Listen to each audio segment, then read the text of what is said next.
The USA elections results have been called, and to be called just basically means have been declared, and President Trump is the definite winner of the USA elections with 72 million and some numbers there, whereas Kamala Harris had 67 million voters selecting her or electing her to be the president. But unfortunately, or fortunately, the USA election is already done and dusted, and we know the president-elect is President Trump by 7th November 2024. We know the president of the US for the next 4 years at least will be President Trump, and he will assume office in January 2025. There is definitely a transition period between now and January, whereby the president assumes power. So we are expecting anything between now and January, anything to happen.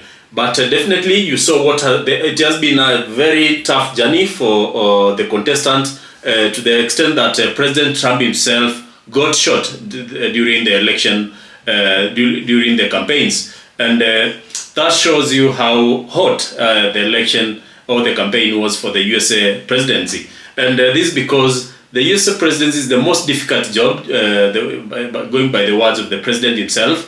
The US presidency is one of the hardest jobs for one to get, and it's one of the hardest jobs for one to be selected or to be elected to do. That is what I'm saying. Definitely, the person who was to be the president of the United States, who was to be elected, will determine so many things come 2025 and beyond. For the next 4 years, from 2025, 2026, 2027, 2028, the president will determine many things, and among them is immigration policies and different things which will definitely affect the world. There's a lot of geopolitics around the presidency of the US, and I will not delve into them in this video. I'll touch them in another video which I'm going to do later. But definitely I want to do about immigration. When President Trump was president last time, because this is the second time he's being elected, he banned 5 countries from people from those countries could not travel to the US, and we are likely to see him adding those countries and others. And for African countries, I know very many people got pissed by this one. He called us the shit all countries, and that didn't go well with so many African countries, and that is why there were a section of people who are supporting Kamala Harris were against Trump because of his sentiments, his statements, the ones which he makes, because sometimes he goes overboard and makes statements which can border on being insulting, so to speak. Calling a whole country a shithole country is not an easy thing, because African countries are where they are because sometimes the policies which are made in Western countries affect African countries through things like the US dollar, things like energy sector, tourism, all those things, and wars being started all across Africa, in many parts of Africa, because of the minerals which are in Africa. And the president insulting African countries did not go well with African countries. So this is what I'm saying.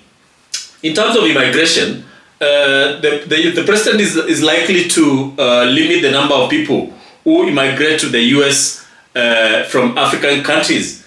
And those are people who usually use what we call sometimes illegal means to get to the US. Maybe sometimes people we know, they use what we call visit visa, then they overstay their visa and they claim asylum.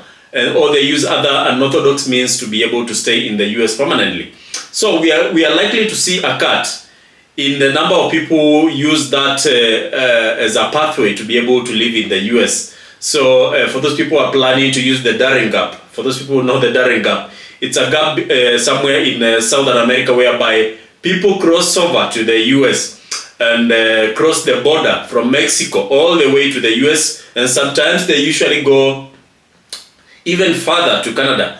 And this is not the best time, according to what I think and what I know about President Trump. This is not the best time because one thing I know is going to tighten the southern border, and that is the border between Mexico and the US. That is a border which we have seen so many people making use of that border to get to the US to live, work, and do anything there, including criminal activities in the US, because they are undocumented and there's nobody who is going who knows who they are, where they live, where they came from, and that let's agree it's a risk, can be a risk to a whole country. So for the President of the United States saying that they are going to close that pathway which people have been using is not can be a bad thing for people who are intending to make use of it, but for a whole country like the US, that could be a good thing for people living in that country.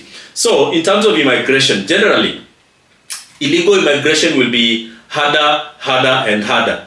And for those people who are living in the US illegally, because I know there's quite a number of people living in the US illegally, that might be that might be harder for them to live. And we are likely to start seeing more and more deportations and removals, and people being refused to enter the US at the port of entry. We are likely to see a skyrocketing of that number. During the last Trump's presidency, the number of people who are deported, for example, was 1.5 million in 4 years' time. So in these next 4 years' time, 2025, 2026, 2027, 2028, we are likely to see a bigger number, maybe 2 million, even 3 million, because this is Trump on steroids, and we are going to see him deporting more people because he wants to appease the electorate, the people who voted for him, to be able to change the economy. And one way of changing the economy for the better is by making jobs available for the Americans, because some jobs are taken arguably unfairly by illegal immigrants. So we are likely to see him trying to appease the electorate, the citizens of America and the residents, and that he can only achieve that by either removals, deportations, or whatever you call them. But he'll try to show commitment to that cause which he campaigned, and he has been elected on that platform. So what is the benefit? The benefit is, you see now, when illegal immigration is down, legal migration benefits a lot, because the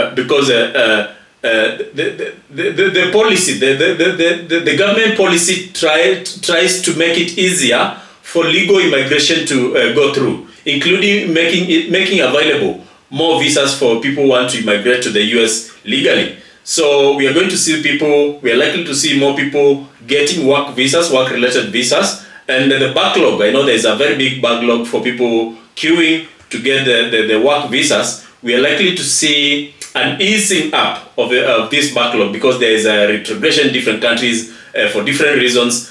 Also, the embassies are not giving out visas because they don't want to make the situation more complex, and they are making it so harder. They are making it complex for people to get US visas. For those people who have tried getting visas in different embassies, including the Nairobi embassy for the US, they know what happens. That is not one of the easiest embassies. That is not one of the embassies you'd easily walk in and walk out with a visa. To be precise, very many people have gone into that embassy expecting to get outside with a visa, and they get out with a big slip and tears on the eyes, which is sometimes unfortunate, because the amount of money you use is not a small amount of money for the visa interview and the preparation.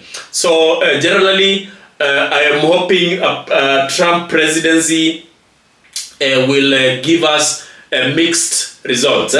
Those are mixed results, depends on which side you stand or which side you are in. But for the people who want to immigrate legally, it might be one of the best times for them to immigrate. But for those people who are planning to use unorthodox means to get and live in the US, it might not be easy. It might not be a soft landing, because President Trump definitely is going to tighten the noose on those people who are trying to game the system and get and live in the US. So I know this is a wait and see, situation, but that doesn't mean we cannot